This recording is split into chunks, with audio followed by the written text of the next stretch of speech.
اور وہاں پر ایک مقام پہ ایک ڈرون فیسلٹی تھی، ڈرون تیار ہو رہے تھے بڑے تعداد میں، ڈرون نہیں تیار ہو رہے تھے، اس کے پرزے بھی تیار ہو رہے تھے، بامبس سے جڑے پرزے بھی تیار ہو رہے تھے، ہیلمٹس بھی تیار ہو رہے تھے، بہت بڑی فیسلٹی ہے، اس کو تباہ کر دیا ایران نے ہائپر سونک اٹیک کے ذریعے۔ فیسلٹی کو مکمل تباہ کر دیا گیا، اتنا تباہ کر دیا گیا کہ خود اسرائیلی حکام یہ کہہ رہے ہیں کہ وہ بیکار ہو گیا ہے۔ کہیں F-35 کی تباہی اور کہیں اسرائیلی ڈرونز نشانے پر، ایران نے تازہ ترین حملوں میں اسرائیل کا ڈرونز کا ذخیرہ تباہ و برباد کر دیا۔ یہ حملہ کہاں پر کیا گیا اور اسرائیلی فضائیہ کی اس وقت کیا صورتحال ہے؟ میرے ساتھ موجود ہے اظہر علی خان، ان سے اس بارے میں کچھ تفصیلات حاصل کرنے کی کوشش کرتے ہیں۔ اظہر بھائی، ایک تازہ ترین حملہ کیا ہے ایران نے اور بڑا ہی تباہ کن حملہ ہے، سنا ہے کہ اسرائیل کا کوئی ڈرونز کا بہت بڑا ذخیرہ ہے وہ تباہ ہو گیا ہے، یہ حملہ کہاں پر کیا گیا؟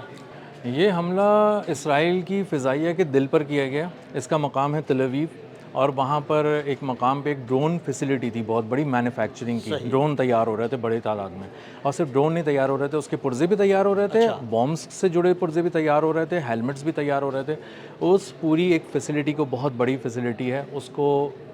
تباہ کر دیا ایران نے اپنے ایک ہائپر سونک اٹیک کے ذریعے، ہائپر سونک میزائل اٹیک کے ذریعے، اور فیسلٹی کو مکمل تباہ کر دیا گیا، اتنا تباہ کر دیا گیا کہ خود اسرائیلی حکام یہ کہہ رہے ہیں کہ وہ بیکار ہو گیا ہے اور اب ڈسٹرائے ہو چکا ہے، اور اب وہاں پر آپریشنل نہیں کسی بھی ہوگا۔ قسم کا کوئی ڈرون تیار نہیں ہو سکے گا، کوئی پرزے تیار نہیں ہو سکیں گے، کئی سال تک کئی سال تک نہیں تیار ہو سکیں گے، کیونکہ اس کو اب پورا، آپ کو پہلے پوری عمارت بنانی ہے، آپ کو اس کے بعد پوری ٹیکنالوجی وہاں پہ لا کے انسٹال کرنی ہے، اور اس کے بعد جو اکوپمنٹ چاہیے ہوتا ہے ڈرون مینوفیکچرنگ کے لیے وہ سب لگانا ہے، اور اس کے بعد جا کے کہیں آپ ڈرون پروڈکشن شروع کریں گے۔ تو یہ جو اس جنگ کے لیے ایک بہت بڑا سپلائی کا ذخیرہ تھا،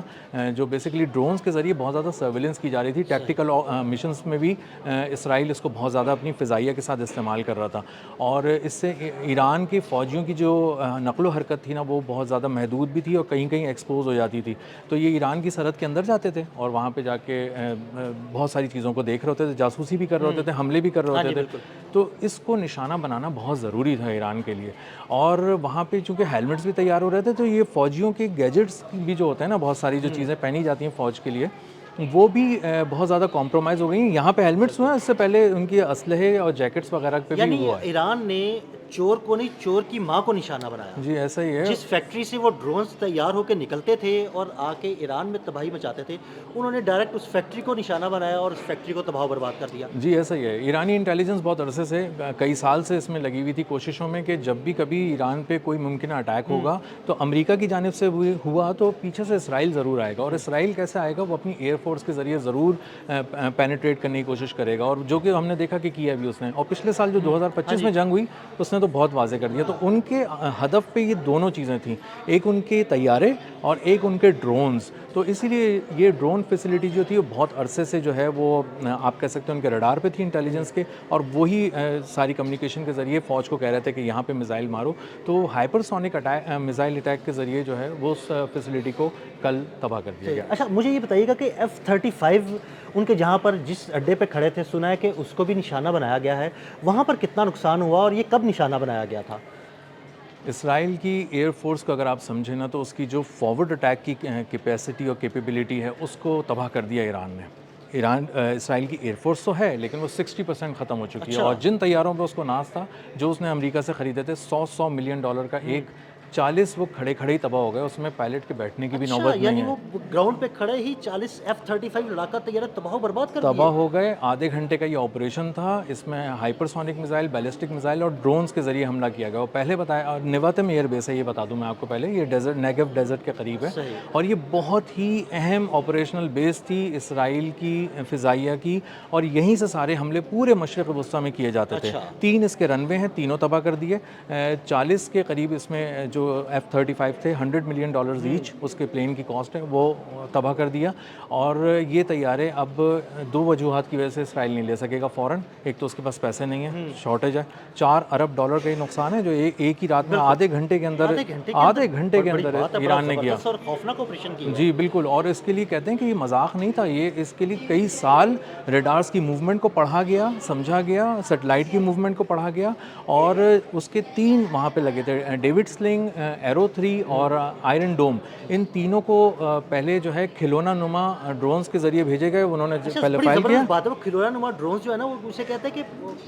فیک ڈرونز کہلائے جاتے ہیں، وہ آتے ہیں، وہ چکمہ دیتے ہیں، یا ان کے جو ان کا فضائی دفاعی نظام ہے وہ میزائل فائر کرتا ہے، ان کے میزائل ختم ہونا شروع ہو جاتے ہیں، اس کی تعداد کم ہوتی ہے، اس کے بعد وہ مین اٹیک کرتے ہیں۔ ایسا ہی ہوا ہے، پہلے انہوں نے بھیجے وہ کھلونا ڈرون، اس کو انہوں نے تباہ کیا بہت ہی شد و مت کے ساتھ کہ بھائی ہم نے تو تباہ کر دیا۔ اس کے بعد اصل میزائل آنے شروع ہوئے، اصل ڈرون آنا شروع ہوئے، اور وہ ٹھیک کوآرڈینیٹس پہ جا کر ٹکرائے، تباہ کیا انہوں نے چیزوں کو، اور اس حالت میں F-35 طیارے تباہ ہوئے انتہائی جدید کہ وہ اس میں کوئی پائلٹ بھی سوار نہیں ہو سکا کیونکہ وہ کھڑے ہوئے تھے طیارے۔ اچھا، مجھے ایک اور بڑی حیرت ہوتی ہے کہ کیسا زبردست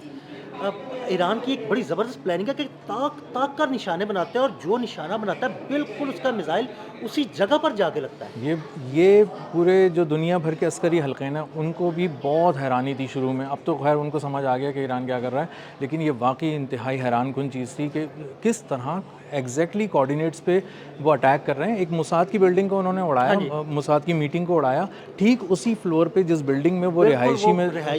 جہاں پر وہ ایک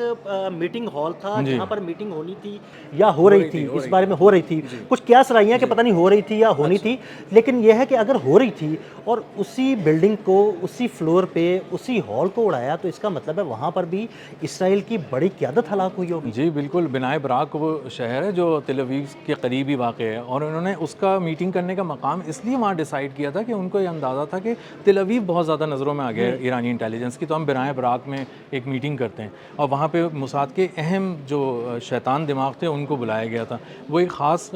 میٹنگ کر رہے تھے، اور اس میں بہت ایک بڑا روڈ میپ طے ہونا تھا ایران کے حوالے سے، کیونکہ ان کو ظاہر بار بار میٹنگ کرنے کا موقع نہیں ملتا، تو وہ ایک دفعہ میں بیٹھ کے ایک بڑا حملہ پلان کر رہے تھے، اور کئی ایک حملے پلان کر رہے تھے، تو وہاں ایگزیکٹلی آ کے ڈرون اٹیک ہوا ہے اور اس پورے فلور کو اڑا دیا انہوں نے۔ ریزیڈینشیل بلڈنگ میں کر رہے تھے، کیموفلاج کر کے کر رہے تھے سٹیزنز کے، یعنی آپ یہ دیکھیں کہ اگر وہ ریزیڈینشیل بلڈنگ میں کر رہے تھے، کیموفلاج ہو کے کر رہے تھے، وہ یہ سوچ رہے تھے کہ شاید وہ کسی ایسی بلڈنگ میں موجود نہیں ہے جو عسکری یا گورنمنٹ سے ریلیٹڈ بلڈنگ ہے، اور وہ عام لوگوں کی کوئی عمارت تھی، اس میں کیموفلاج ہو کے میٹنگ کر رہے تھے۔ ایران کی انفارمیشن دیکھیں کہ اس کے پاس یہ انفارمیشن تھی کہ وہ کسی سیولین عمارت میں موجود ہیں، کس فلور پر موجود ہیں، اور وہاں پر طاق کا نشانہ بنایا گیا۔ جی وہ ایسا ہی ہے، اور ایران کے جو پاسداران انقلاب کے جو ترجمان ہیں وہ بھی کہہ رہے تھے کہ ایک بات ہاں وہ کہہ رہے ہیں اس بات کو آپ پلیز سمجھ لیں، ایک دفعہ میں سمجھ لیں کہ ہماری نظر سے کچھ چھپا ہوا نہیں ہے پورے مشرق وسطیٰ میں، پورے امریکہ میں، پورے اسرائیل میں، تو آپ یہ مت کبھی سوچا کریں کہ یہ اچانک حملہ کیسے ہو گیا، ہم نے بڑی تیاری کی ہوئی ہے، ہم نے آپ کو پڑھا ہوا ہے، اور اب ہم جو حملے کر رہے ہیں وہ بہت سوچ سمجھ کے اور ایکیوریسی کے ساتھ کر رہے ہیں۔ اظہر بھائی، آپ کا بہت شکریہ، آپ نے بڑی ہی زبردست تفصیلات ہمارے ناظرین کے ساتھ شیئر کی۔ عدیل احمد اور اظہر علی خان کو اجازت دیجیے گا، اللہ حافظ۔